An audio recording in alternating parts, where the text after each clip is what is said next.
Welcome to January 10th, 2026.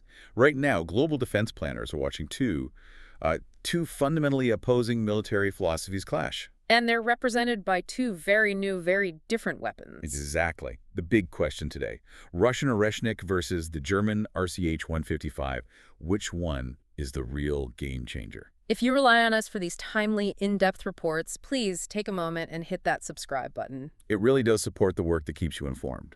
Subscribe to Defense Reports, your go-to source for timely, in-depth military and defense reports. I'm Arya. And I'm Alex. Join us in the latest deep dive by Defense Report for a sharp, no-nonsense breakdown of the latest in global defense news, military technology, and strategic developments. And today we are diving deep into that very confrontation. We are. On one side, you have Russia's alleged unstoppable strategic weapon, the Oreshnik intermediate-range ballistic missile. We saw it first used against Dnipro. And on the other side, Europe's new, very practical ground war solution, the RCH-155 wheeled howitzer, which is now entering service with Ukraine. Okay, so what's fascinating here is just how different these priorities are.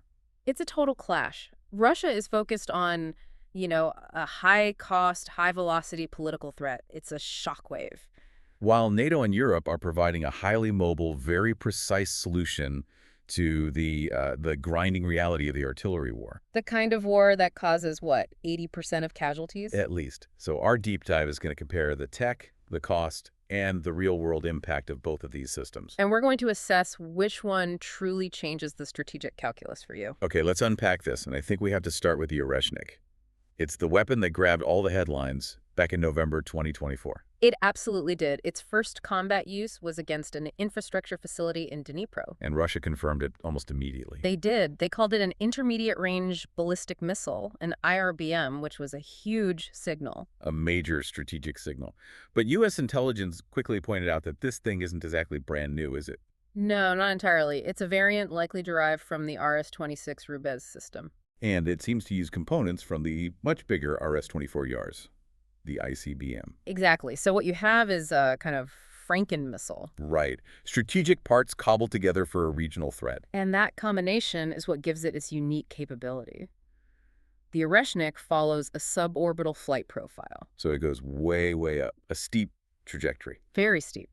It exits the dense atmosphere, hitting altitudes over 100 kilometers. We're talking beyond the mesosphere. And why does that altitude matter so much? What's the advantage of going up that high just to come back down? It's all about physics. Once you're up there, you dramatically reduce air resistance and thermal friction. Ah, so it doesn't slow down or burn up as much. Exactly. That high-altitude cruise preserves its immense velocity right until the very end, until the terminal phase. Which makes that final dive almost unstoppable. Almost. And the speeds are just terrifying. Ukrainian military analysts clocked it at over Mach 10. Mach 10, that's what, over 12,000 kilometers an hour? Up to it, yes. And during re-entry, the surface temperatures can exceed 4,300 Kelvin. Hotter than an industrial furnace. Right. So that combination, the sheer speed and that steep terminal dive, makes it exceptionally difficult for Ukraine's current air defenses to handle. Systems like the S-300 just aren't built for that. Not at all.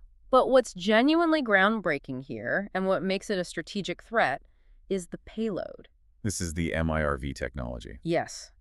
Multiple, independently targetable re-entry vehicles. It carries 6 warheads. And MIRVs are something we've always associated with nuclear weapons, right? Almost exclusively. With strategic systems designed to overwhelm the most advanced defense shields. Correct. So using MIRVs on a conventional system is a massive strategic flex. The whole point is to overwhelm defenses by just flooding the sky with targets. So Russia is sending a very clear, very high-speed message to the West. Absolutely. It forces NATO to confront the reality that complex multi-warhead systems are now in play regionally. And that compels the West to reevaluate its entire defensive posture. It does. It forces investment in systems like the Arrow 3, which Germany is now getting for Europe. Or the U.S. SM-3 interceptors. Exactly. The ones designed to hit these threats in the exoatmosphere up in space before they can separate.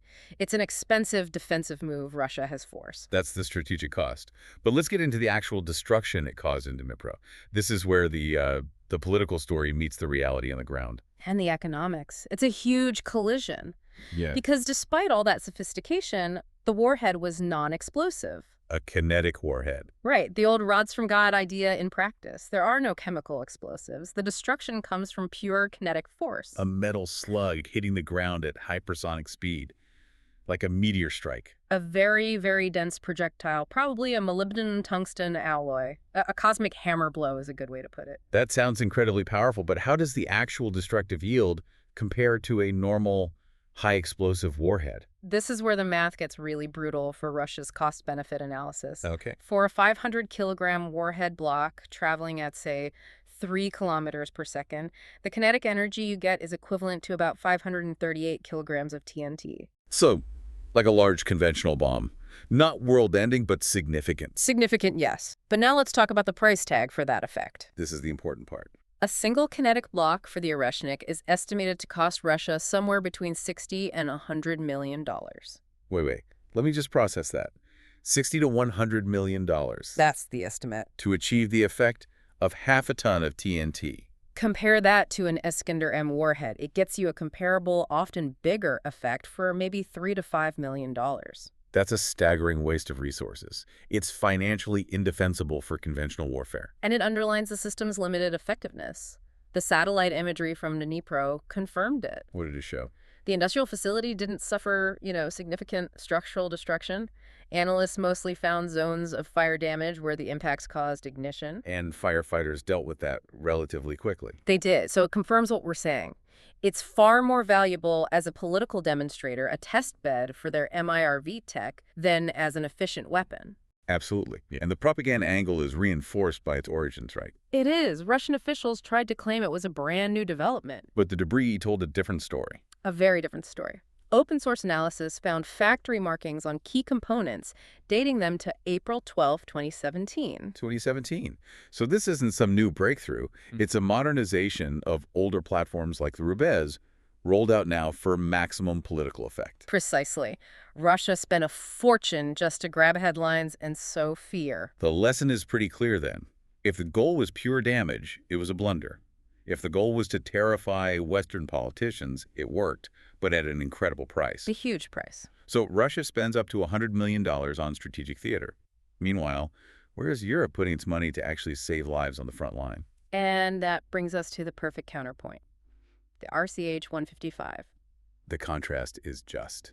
It's stark. It couldn't be starker. The ground war is all about artillery. Russia relies on overwhelming volume. Right, sometimes over 10,000 shells a day. And for Ukraine to hold the line, they need a sustainable firing ratio of about 1 to 2, so maybe 4,000 shells daily. The West is ramping up production, but the RCH-155 addresses the other critical factors. Survivability and precision. Exactly. The RCH-155, the remote-controlled howitzer, is a German system from KNDS. It takes the incredible gun from the PCH-2000. The lethal L-52 155mm gun, and mounts it on the highly mobile Boxer armored vehicle. It's the definition of modern artillery. It really is. And its core operational advantage is genuinely unique. It is the only system in the world that can conduct combat while moving. Firing while on the move. That just changes everything for the crew, doesn't it? Especially on a shifting front line. It's a total game changer. It only needs a crew of 2.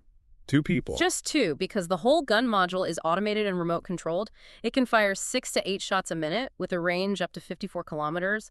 But the real revolution is survivability. The shoot and scoop capability, which is the best defense against Russian counter-battery radar. It's absolutely vital. The classic problem with artillery is that as soon as you fire, the enemy knows where you are and fires back. And they fire back fast. Very fast. The RCH-155 minimizes that window to almost nothing. It can stop, fire a burst of 8 rounds, and display start moving again, all within 61 seconds. Just over a minute. To deliver 8 155mm shells and then vanish. That capability doesn't just improve survivability, it changes the whole doctrine. A 2-person crew, safe inside a protected chassis, operating remotely. That means fewer casualties and a much higher operational tempo. They're less exposed. Exactly. No more large exposed crews manually loading a gun that has to stay put for 10 or 15 minutes. Just 2 people delivering precision fire and immediately relocating. Denying the enemy a target. That's how you maintain the firepower needed to hold territory. And Europe, with Germany in the lead, is fully committed to this. They're scaling it up. They are. Germany committed 54 of these systems to Ukraine, with the first unit arriving in January 2025. And that's backed by Germany's own order of 84 systems for the Bundeswehr. with a framework for 500 total. So this isn't just a token gesture. Not at all. It's a central pillar for modernizing European ground forces and for making sure Ukraine's defense is robust for the long haul. So what does this all mean for you, for the listener trying to make sense of these military narratives? We have two profoundly different investments. We do. The Oreshnik is a costly but ultimately limited strategic demonstration. It's a loud warning to the West, a political weapon. And the actual kinetic impact was moderate compared to its price tag. It creates complexity, but it doesn't win battles on its own. Whereas the RCH-155 is a direct, practical, and highly efficient investment, it's Europe solving the actual problem on the battlefield. It's about ensuring artillery precision and, maybe most importantly, mobility. This system directly addresses the core vulnerability of artillery in this war. It saves lives, and it maintains that critical firing balance against Russian mass. Right. If you connect this to the bigger picture, the Oreshnik forces nations to buy incredibly expensive missile shields to defend against a strategic threat. Billions of dollars. But the RCH-155 is technology that directly impacts the daily fight. It's an investment in the tactical edge, in giving those two soldiers inside that vehicle a real chance to survive and win. It's the difference between a high-tech threat that exists mostly in strategic planning rooms and a new capability that genuinely saves soldiers' lives on the front line today. Exactly. And, while the Oreshnik's conventional impact was limited, its use of MIRV technology in a non-nuclear role, that raises a really important global question. What's that? It's about how arms control and humanitarian law need to adapt. How do you monitor and limit the spread of these high-velocity conventional weapons that use multi-warhead systems specifically designed to bypass defenses? That forces a whole new conversation about what conventional deterrence even means. It does. Something to think about the next time you hear about Russia's unstoppable new weapons. Indeed. You've been listening to Defense Report by Alex and Aria, where we analyze the latest in military strategy, global defense, and advanced weaponry. We covered a lot today, and we rely on your support to keep doing these deep dives. For all the latest in defense news, make sure you're subscribed. Subscribe to Defense Reports, your go-to source for timely, in-depth military and defense reports. We'll catch you next time.